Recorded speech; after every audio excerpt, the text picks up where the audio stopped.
가운데 은혜 충만하여 그 사랑을 전할 수 있는 우리의 가정과 어버이들 또한 주의 백성들 다 되도록 두 손 들어 축복하시옵소서.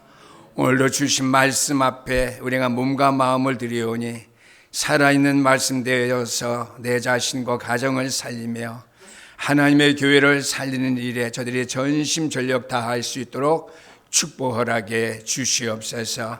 이 시간에 성령께서 살아계셔서 각자의 심령 속에 역사하시고 저들의 평생 가정과 자녀를 위한 기도를 주께서 아버지 다 들으시고 응답해 주시되 때를 단축해 주시고 주의 역사를 볼 수 있는 은혜가 충만케 되어지는 교회가 되도록 도와주시옵소서.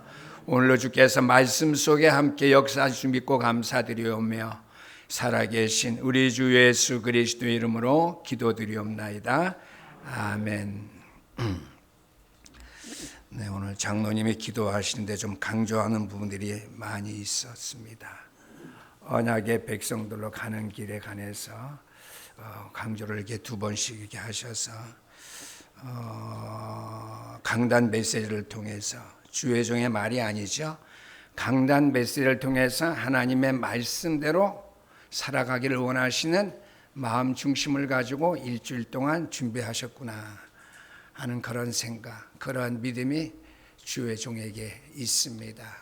여러분들 기도를 들으면서도요, 그런 마음을 공감해야 될 줄 압니다. 오늘 찬송을 부르면서요, 제가 책임될 문제는 아니지만 조금 죄송함을 느꼈어요. 어버이 주일인데 어머니 주일에서 어버이 주일 바뀐 지가 언제인데 찬송가는 어머니만 나와요. 늘 보고 싶은 어머니. 그래서 저는 교인들이 늘 보고 싶은 어버이. 찬송 속에 기도 속에 어머니 찬송 기도 듣는 것이 아니라 어버이, 엄마 아빠 같이죠. 엄마가 더 크고 아버지가 더 크고 똑같아요. 그래서 찬송과 기도 속에 어머니 음성 듣고 어머니 얼굴 보고 싶고 또 어버이의 그 사랑 누가 다 감당할 수 있을까? 평생 기도 속에 어머니, 아버지, 어버이의 모습을 기린다고는 이렇게 찬송으로 부르시면 돼요. 찬송이 나와 있지만은요. 또 어머니의 넓고 크신 사랑가 그랬는데 거기서 저는 그렇게 안 불렀어요. 마음속에 어버이의 크신 사랑 이렇게 속으로 좀 웃으면서 어버이의 크신 사랑 그랬는데요. 우리 남편 되신 분들은 힘을 얻으시기 바랍니다. 어머니의 사랑이 아니라 어버이의 사랑 공동체입니다. 오늘 말씀의 제목은요, 여러 군데를 제가 정하려고 했지만 그냥 할 수 없이 골로새서 3장 18절에서 25절까지 말씀을 정했습니다. 말씀의 제목은 구원의 역사를 이룰 가정이라고 하는 제목입니다. 제가 3년 전에도 비슷한 내용 제목 가지고 설교 말씀을 드리는 걸 제가 이렇게 찾아봤는데요. 저와 여러분들의 가정은 세상의 어떠한 역사를 이루는 가정이 아니라 하나님께서 구속 사역을 위해서 이 땅의 모든 역사를 창조하시고 주관하시고 이루시고 앞으로 이루실 것과 마찬가지로 우리의 믿음의 가정들은요, 구원의 역사를 이룰 수 있는 가정이 되어야 된다는 의미에서 말씀을 그렇게 정하게 되었습니다. 우리 주님께서 이 세상에 사시면서 무엇을 중요하게 여기셨느냐? 가정을 가장 중요하게 여기셨어요. 지난주에도 말씀했지만은 나를 위해서 울지 말고 너와 내 자녀를 위해서 울라고 그랬습니다. 가정을 생각하고 우리가 늘 깨어 기도해야 된다고 하는 것이죠. 그러했고 지난주에도 말씀드린 바대로 어린이들을 사랑하셨고 또 가정의 부모님들인 어버이들인 저와 여러분들을 하나님께서 사랑하셨다고 하는 것이죠. 가정에 대한 성경의 언급은요, 뭐로 언급해 주고 있느냐? 작은 교회로서 역할을 말씀해 주고 있습니다. 가정에 대한 성경의 언급 개념입니다. 작은 교회로서 역할을 감당하는 것이 가정이라고 하는 것을 성경은 말씀해 주고 있지요. 먼저 창세기 1장 27절 말씀 보니까 우리 하나님께서 남자와 여자를 하나님의 형상대로 창조하셨다 그랬습니다. 그러면서 두 남녀에게 땅을 정복하고 다스리고 땅에 충만하라고 말씀해 주셨는데요.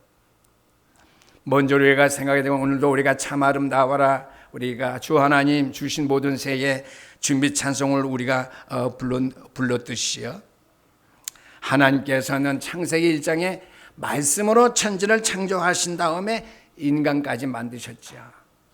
창조하실 때마다 마지막 6일째 다 창조를 마치고 난 다음에도 인간 아담과 하와까지 보시면서 하나님께 창조하신 세상을 하나님 보시기에 좋았더라 그렇게 표현해주고 있습니다. 그러면서 하나님께서 어떻게 해요? 아담과 하와를 돕는 배필로 주셨다고 그랬어요. 가정으로 허락하셨다고 하는 것이죠. 그러면서 중요한 것은 우리가 구원의 길을 통해서 우리가 늘 하고 있지만은요, 하나님의 형상대로 창조함 받아서 배필을 이루었고 배필이 되었고 가정을 이룬 두 사람에게, 인간에게만, 아담 하와에게만 말씀을 주셨다고 그랬습니다. 창세기 2장 16절에서 17절 말씀입니다. 그런데 목사님 성경에 언급된 내용은 가정이 작은 교회 역할을 감당하는 것이라고 말씀해 주셨죠. 그래요. 신약에 와서 보니까 빌레몬서 2장 6절 말씀에 보니까 빌레몬과 아키포의 집에 있는 교회에게 편지하노니 그랬습니다. 집이 교회래요. 오늘 장로님이 기도하셨는데 장로님과 갈권사님의 그 집이, 가정이 교회라는 거예요. 로마서 16장 5절 말씀에 보니까 저의 집에 있는 교회에게 문안하라 그랬습니다. 또한 골로새서 4장 15절 말씀에 보니까 눈바와 그 여자의 집에 있는 교회에 문안하고 그랬습니다. 결론적으로 에베소서 1장 23절 말씀 보니까 교회는 그리스도의 몸이요, 교회의 머리는 또 그리스도라고 그랬고, 교회는 그리스도의 몸인데 믿음의 백성들, 가정은 또 그 지체라고 하는 것을 말씀해 주고 있습니다. 근데요, 구약의 말씀에서 제가 중요한 것도 한 구절을 발견했는데요, 지난 주간에요. 이사야 54장 13절 말씀 보니까, 이사야 54장 13절 말씀, 내 모든 자녀는 여호와의 교훈을 받을 것이니 내 자녀는 크게 평강할 것이며 라고 이렇게 말씀했습니다. 하나님이 주시는 가정, 적은 의미에서 교회에 자녀를 축복의 기업으로 주셨는데, 여호와의 교훈의 말씀을 자녀들이 다 받게 되면은 내 자녀는 크게 평강할 것이다.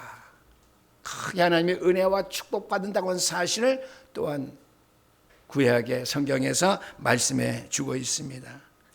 그래서 오늘은요, 구원의 역사에 있어서 가정을 어떻게 보아왔는가를 말씀을 통해서 생각해 보면서 은혜 받으시고요, 구원의 역사에 의해서 세워진 가정에 받은 축복을 몸된 교회 주의 백성들의 가정도 그렇게 이룰 수 있게 되기를 주님의 이름으로 축원합니다. 첫 번째로 구원의 역사를 위해서 하나님께서 첫 번째로 가정은 인간에게 주신 최고의 축복의 현장이라고 하는 것이죠. 왜요? 창세기 1장 27절 말씀, 남자와 여자 돕는 배필로 주신 가정의 두 부부는 뒤에 하나님의 형상대로 창조함 받은 그런 사람들이기 때문입니다. 하나님의 형상으로 창조함 받는 사람을 통해서, 그 배필을 통해서, 그 끼리끼리를 통해서 가정을 이루게 하셨기 때문에 가정은 인간에게 주신 최고의 축복의 현장이라고 하는 것이죠. 그래서 가정은 하나님의 축복으로 세워지신 규례예요. 세상 사람들이, 안 믿는 사람들이 결혼을 주례하면서 여러 가지로 교훈하고 여러 가지로 이렇게 말씀들을 전했는데 아니에요. 가정은 하나님의 축복으로 세워지신 규례입니다. 규례 속에 있는 가정이에요. 규례 속에 있는 작은 교회입니다. 또한 창조의 질서의 자리에 있는 그러한 가정이라고 하는 말씀이 되겠습니다. 서론에서 말씀드렸지만은 그래서 창세기 1장 27절 28절 말씀 보니까 하나님의 형상대로 남자와 여자를 창조하셨는데 하나님께서 왜 보시기에 좋았대요. 김정은님을 보니까 하나님 보시기에 좋았대요. 갈고은사님을 보니까 하나님 보시기에 좋았대요. 자녀들을 보니까 하나님 보시기에 좋았더래요. 그래서 땅에 생육하고 번성하고 땅에 충만하고 땅을 정복하라고 하셨다는 것이죠. 그래서 가정은 인간에게 준 최고의 축복의 현장인 것이 가정일 뿐만 아니라 그래서 작은 의미에서 교회라고 하는 말씀이 되겠습니다. 하나님의 창조 섭리는요, 한 가정의 단위로서 그 가정을 축복하셨다라고 하는 것이죠. 그러므로 혼인은 창조 질서를 따라서 하나님을 기뻐하시게 하는 가정을 이루는 것이라고 성경 우리에게 분명히 말씀해 주고 있습니다.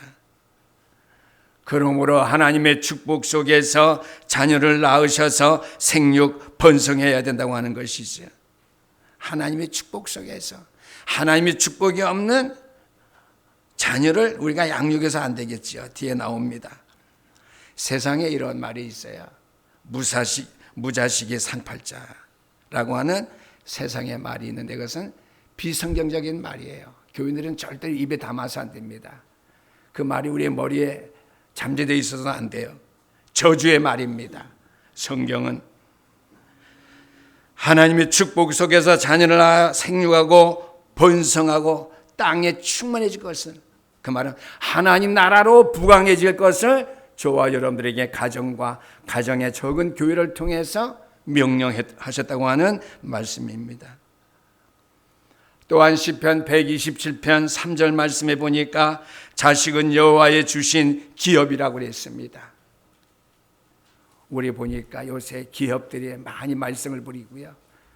눈물을 흘리면서 이렇게 기자회견하는데 저게 정말 눈물로 할 기자회견이지 저는 좀 안 믿어져요. 제가 좀 못됐죠. 내가 하나님 앞에 간증하면서 눈물이 잘 안 나오는데 목사가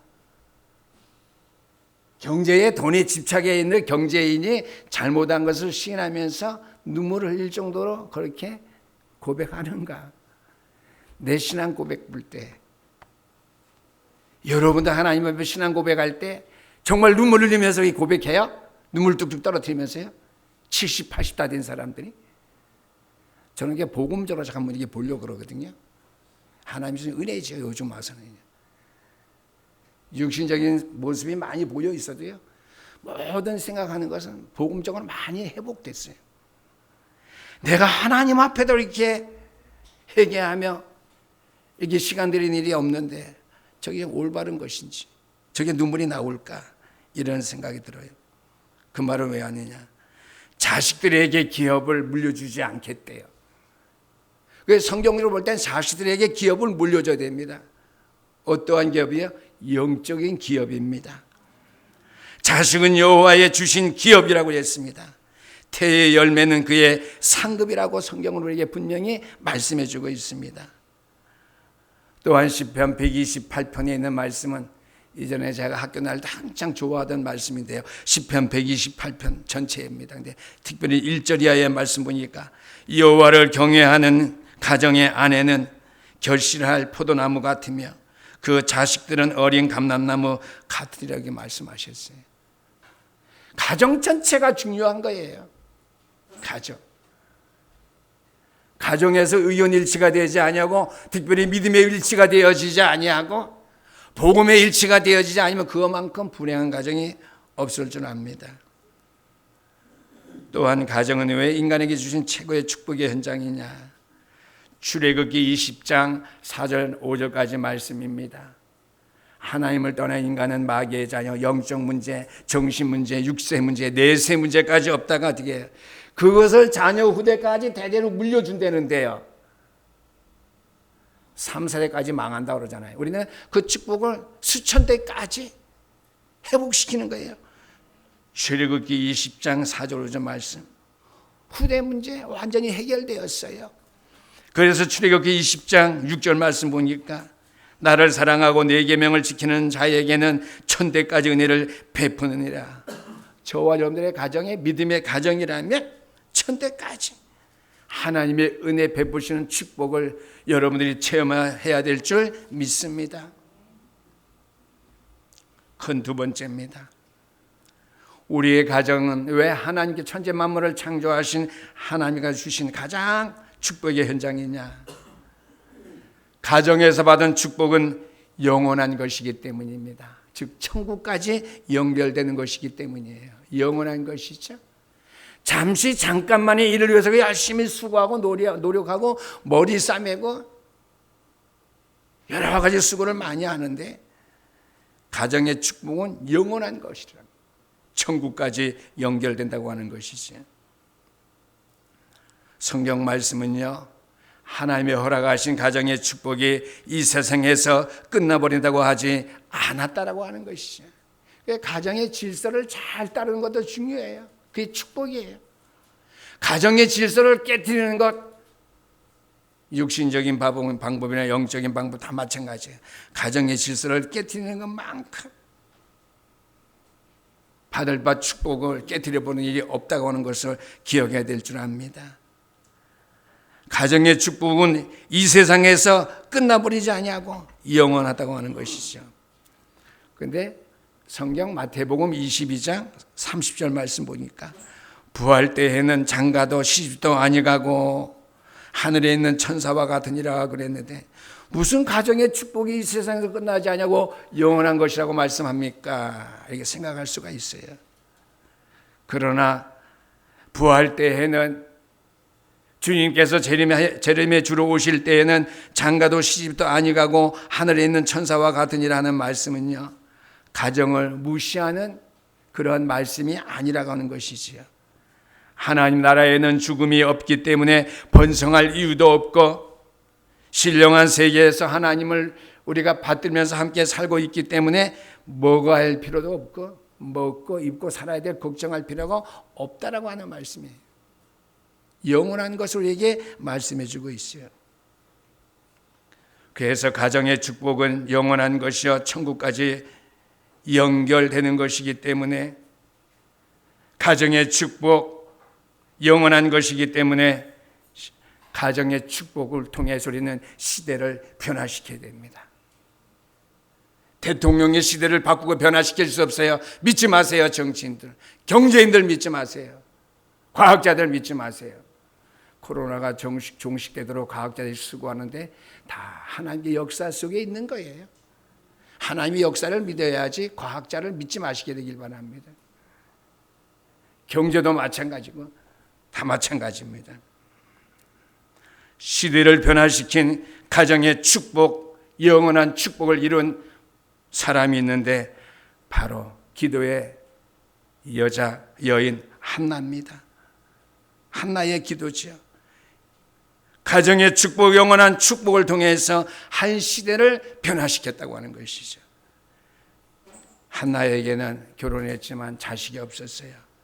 그러나 그의 남편은 후처를 통해서 엘가나는 자녀를 생산하게 되었습니다. 첩과 엘가나는 얼마나 기뻐했는지 육신적 기쁨과 행복에 빠져서 늘 잔치를 즐겼다고 하는 것이죠. 그러나 그 가운데에서 한나가 본 것은 무엇입니까? 오늘 우리가 재조명해야 될 필요가 있습니다. 이때가 우리가 들었던 복음에 조금 우리가 핀트를 방향을 바꿔야 됩니다. 한나는 자기의 가정이 복음이 희미한 시대에 가정과 동일시되는 것을 원치 아니했다고 하는 것이죠. 복음이 땅에 떨어진 그러한 가정으로서 자신의 가정이 세워지기를 원치 아니했다라고 하는 것이죠. 그래서 한나는 사무엘상 1장 1절에서 11절인데 1장 1절 말씀 보니까 하나님 앞에 서원하면서 맹세하면서 결단하면서 기도했다고 그랬습니다. 여러분들 시대를 변화시키기 위해서 가정의 축복을 영원한 축복으로 연결시키려면 하나님 앞에 소원하는 기도, 시대를 변화시킬 수 있는 소원하는 기도, 맹세하는 기도를 주 앞에 드릴 수 있게 되기를 주 여러분 부탁드립니다. 아멘이 작은 거 보니까 하기 싫은 모양이네요. 복음이 희미한 시대의 가정, 복음이 이미 땅에 떨어진 그러한 가정으로 보았어요. 남편 엘가나와 첩의 그 삶을 통해서요. 제사장도 조금 실수했지만은요, 하나는 어떠한 기도했지요? 하나님, 원하시는 기도 들어주셔서 시대적인 한을 가지고 시대를 변화시킬 수 있는 가정의 축복을 통해서 영원한 축복을 연결시킬 수 있는 후대 렘넌트를 나에게 주셔서 복음으로 빛을 발할 수 있는 가정, 복음의 말씀으로 충만한 가정 이루게 해주세요. 그러면 내가 이 자녀를 목회자, 전도자로서 하나님께 바치겠습니다. 내 욕심, 내 동기, 내 인본주의, 육신적인 것이죠. 인본주의 쓰지 않았어요. 시대를 변화시켜야 돼요. 가정의 축복은 영원한 것이고 천국까지 연결되는 거예요. 물론 우리 부부도 그래야 되겠지만 우리 장로님들 부부, 모든 성도의 부부가 그렇게 되어야 될 줄 압니다. 가정의 축복은 천국까지 연결된다고 그러는데 그렇게 되지 못한 가정이 있어요. 누가복음 16장 27절에서 28절 말씀 보니까 거지와 나사로가 살았는데 거지는 죽어서 나사로는 천국에 있는데 부자는 이 땅에서 호의호식하고 날마다 연락만 즐기다가 지옥에 갔어요. 부자가 죽어서 지옥에 갔는데 천국에 가보니까 거지 나사로가 아브라함의 품에 안겼거든요. 주님, 저 거지 나사로 내 집에서 늘 밥상에 떠는 것을 먹고 땅에서 연명하고 생명을 연명하고 살았는데 아브라함의 품에 물 한 방울 찍어서 내 헤어 좀 넣어주세요. 그래서 내가 얼마나 괴로워서 물 한 방울이 그리웠겠어요. 그 부자가요, 땅에서 살던 부자가. 그렇게 할 수 없다, 이 사람께서. 하늘과 천국이 왔다 갔다 하시는 것이 아니라 한 번 죽으면 지옥, 한 번 죽으면 천국이에요. 다른 헛소리한 종교에 빠져서는 안 됩니다. 우리 말고요. 지옥에 간 부자가 땅 위의 가족들을 내려다보면서 가슴 아파서 하는 말입니다. 두 번째는 내 나사로를 내 아버지 집에 보내소서. 그래서 내 형제 다섯에게 증언하여. 증언은 뭐예요? 간증해서 복음을 전해서가 말이지. 증언, 복음을 전해서예요. 증인이에요, 증인.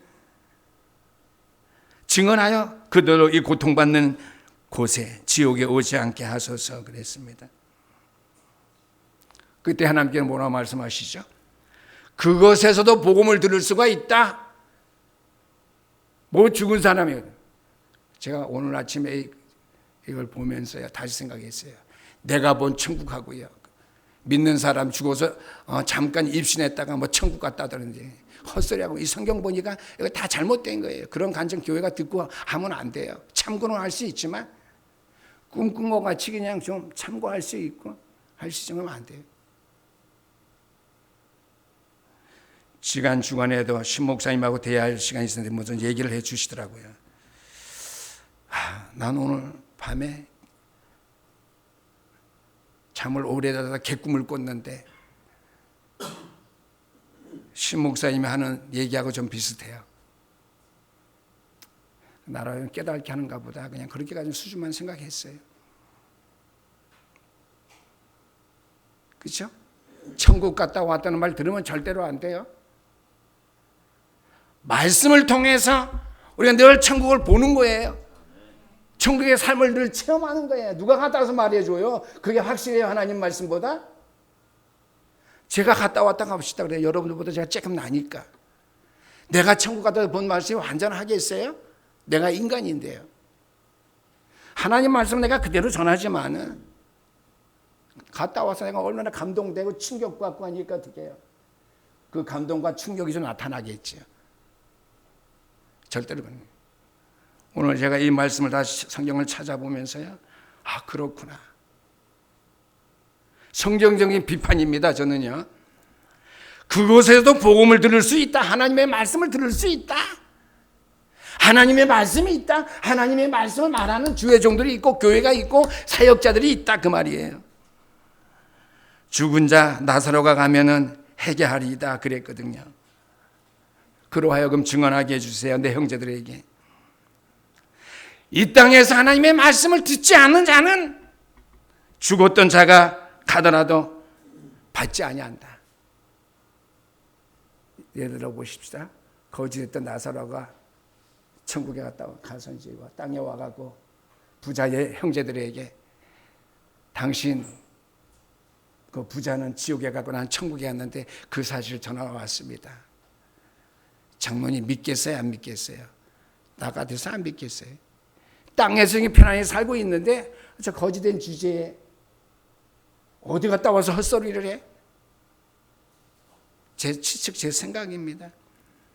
땅에서 하나님의 말씀을 듣지 않는 자는 죽었던 나사로가 가서 복음을 전하더라도 권하더라도 받지 아니한다고 했어요. 내 말이 아니 하나님의 말씀이에요. 하나님의 말씀. 따라오세요. 하나님의 말씀을 해서 또 한 가지는 디모데 전서 5장 8절 말씀 가정 복음합니다. 누구든지 자기 친족 특히 자기 가족을 돌보지 아니하면 믿음을 배반한 자여 불신자보다 더 악한 자니라 그랬습니다. 잘 기억하세요. 가족 친족 내 식구가 구원의 축복을 누리지 못한다면 어떻게 해요? 생명 바쳐서 기도해야 되겠죠. 믿음을 배반한 자여 불신자보다 더 악한 자로 성경은 말씀했습니다. 노아 할아버지를 보니까 7 식구가 있었는데요. 복음을 전했어요. 그리스도 운동했는데요. 그 당시 사람들이 가진 비난과 고통 속에서 날씨가 쨍쨍하게 10년, 20년, 30년 되는데 이 할아버지는 100년 지나도 120년 가면 계속 그렇게 하거든요. 120년 동안. 전 생애를 다 바쳐서 방주를 만들거든요. 그리스도 운동하거든요. 방주 안에 들어와야 산다. 다 멸망받는다. 그 말이잖아요. 그게 바로 그리스도 운동이잖아요. 방주 운동이. 방주에 들어와야 산다. 다 멸망받는다. 그게 그리스도 운동이에요. 방주가 그리스도거든요. 미쳤다고 그랬어요. 가진 비난과 조롱하며 손가락 치는 고통 속에 노아의 7 식구만 구원받았다고 그랬어요. 이거 갑자기 이 생각이 나면서 이거 성경적인 모델이네. 그 과거에 아브라함의 7 식구는 120년 동안에 가정의 축복을 천국까지 영원히 연결시켜서 가져간 가정, 노아의 가정 7 식구입니다. 세 번째입니다. 가정은 구원을 상속 전달하는 기관으로 하나님께서 삼으셨다고 하는 것이죠. 그래서 가정이 조그만 교회입니다. 가정은 구원을 상속 전달하는 기관입니다. 구원의 사역은 언제나 1:1의 원리입니다. 한 사람을 만나서 내가 예수 그리스도를 복음을 전할 때 그 사람이 믿고 영접하게 되면은 당사자만 구원받아요. 그 사람이 구원받았기 때문에 식구 전체가 구원받는 게 아닙니다. 개인 구원이에요, 구원은요. 그러나 성경은 개인만 믿어서 구원 얻으라고 하지 않고 온 가족이 모두 구원을 얻으라고 명령하고 있습니다. 사도행전 16장 31절 말씀 보니까 주 예수를 믿으라. 그리하면 너와 네 집이 구원을 얻으리라고 했습니다. 간수장의 가정이 모델적인 가정이죠. 본래 불신자의 가정인데 바울 사도를 통해서 온 가정이 세례를 받고 구원을 받았어요. 사도행전 16장 14절의 말씀 보니까 주께서 루디아의 마음을 열어주시니 저와 그 집에 다 세례를 받고 구원을 얻었더라고 이렇게 말씀해 주고 있습니다.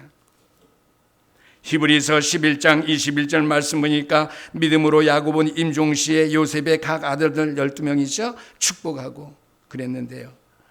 조상에게부터 물려받은 신앙을 후대에게 물려주기 위해서 지팡이를 머리로 의지하고 축복했다고 그랬습니다. 기력이 없어서 기도해 줄 힘도 없어요. 일어설 힘도 없었어요. 지팡이를 의지하고. 능력이 지팡이 얘기하는데 그 잘못된 목회자들 얘기고요. 능력이 지팡이 아니라 힘이 없어서 기력이 없어서 기도해 줄 만한 힘도 없는데 어떻게 해요?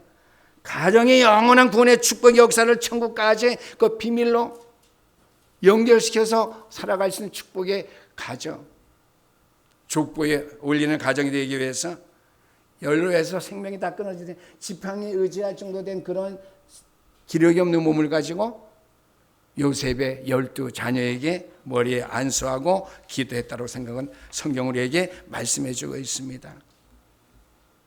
우리가 지난주에도 말씀을 들으셨습니다. 신명기에 있는 말씀인데요. 신명기 6장에 있는 말씀입니다. 6장 6절에서 9절까지 말씀인데요. 오늘 장로님도 기도하셨죠. 너는 마음을 다하고 뜻을 다하고 힘을 다하여 내 하나님 여호와를 사랑하라. 오늘 내가 네게 명하는 이 말씀 너는 마음에 새기고 그랬습니다. 6장 5절에서 9절까지 말씀 보니까 말씀을 많이 반복했습니다. 말씀을 너는 마음에 새겨라 첫 번째 말이었죠. 왜 말씀을 우리가 마음에 새겨야 됩니까? 잘못 각인된 생각과 믿음,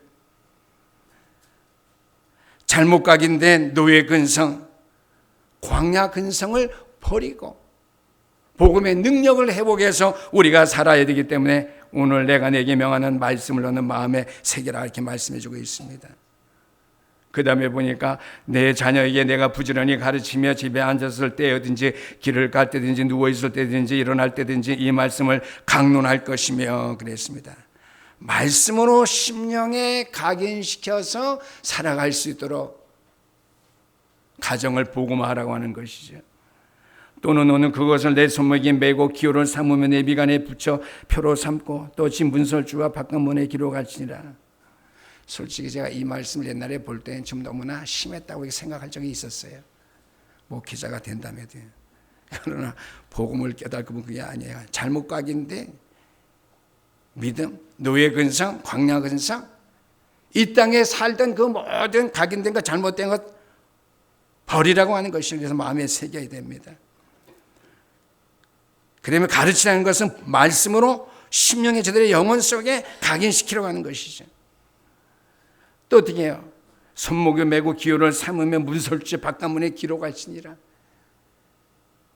말도 안 되잖아요. 지금 어떻게 그렇게 할 수 있어요 지금.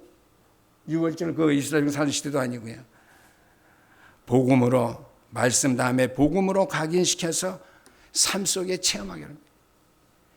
말씀을 심령에 각인시킬 뿐만 아니라 그 말씀을 복음으로 각인시켜서 삶 속에 체험하라고 하는 것이지. 결론의 말씀입니다. 구원의 역사에 있어서 가정은 구원의 온상이요 무판과도 같습니다. 온 가정이 믿음으로 하나 되어 살 때가 우리의 인생에 있어서 구원받은 백성에게 있어서 최고의 행복이 아니겠습니까? 오늘 주신 말씀을 기억하면서 가정에 하나님의 말씀이 살아 역사되어지며 가정에 그 살아있는 말씀이 복음으로서 삶 속에 체험되어질 수 있는 어버이들이 되어서 그 증거가 자녀들에게 남겨질 수 있도록 되어지는 신현재단의 전 성도, 전 믿음의 가정이 될 수 있기를 주의 이름으로 부탁드립니다. 기도하시겠습니다.